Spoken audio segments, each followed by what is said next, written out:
नमस्कार दोस्तों, कानून का दरवाजा चैनल में आप सभी का स्वागत है। आज के इस एपिसोड में मैं आप सभी को जानकारी दे रहा हूं कि समाज के कुछ लोग इस घटना से आहत हैं कि उनके द्वारा या उनके पूर्वजों द्वारा रजिस्टर्ड केवाला के माध्यम से, सेल डीड के माध्यम से जमीन खरीद किया गया और वही जमीन कुछ वर्षों के बाद लाल कार्ड में वितरण हो गया।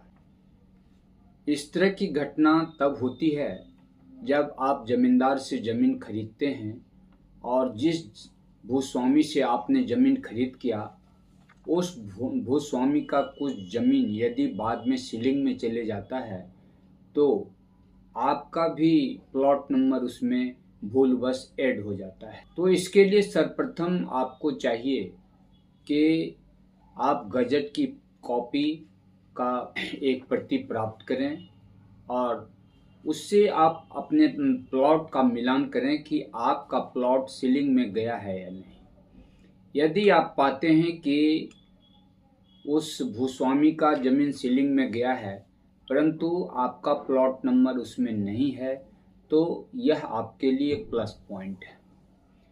दूसरा, आपको यह ध्यान देना पड़ेगा, जो इस तरह के पीड़ित व्यक्ति हैं उनको यह चाहिए कि यह परखना है पहले आपका सेल डीड बना है या फिर पहले गजट का प्रकाशन हुआ है।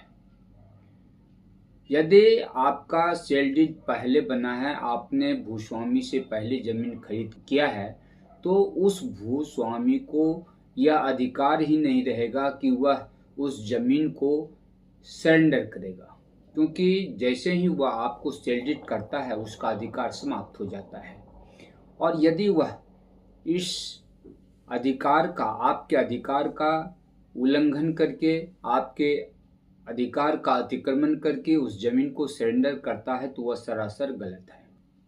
तो इस तरह की गलती आप यदि पाते हैं तो इसके लिए आप कलेक्टर के न्यायालय में मिसलेनियस केस फाइल करें और इसके लिए सीओ को भी पार्टी बनाना पड़ेगा या फिर जिले के कलेक्टर को भी पार्टी बनाना चाहिए। इसके लिए पहले आपको एटीसीपीसी का नोटिस करना पड़ेगा और फिर आप 1 या 2 महीने के बाद मुकदमा फाइल कर सकते हैं। तो इस तरह से कानूनी प्रक्रिया को अपनाकर आप गलत ढंग से यदि लाल कार्ड बना है तो आप उस लाल कार्ड को कैंसिल करवा सकते हैं। तो दोस्तों, आज के इस एपिसोड में बस इतना ही कहना चाहूँगा, फिर अगले कानूनी वीडियो का आप इंतज़ार करें। और अंत में आपसे कहना चाहूँगा कि यदि आपने हमारे चैनल को अब तक सब्सक्राइब नहीं किया है तो इसे सब्सक्राइब अवश्य कर लें।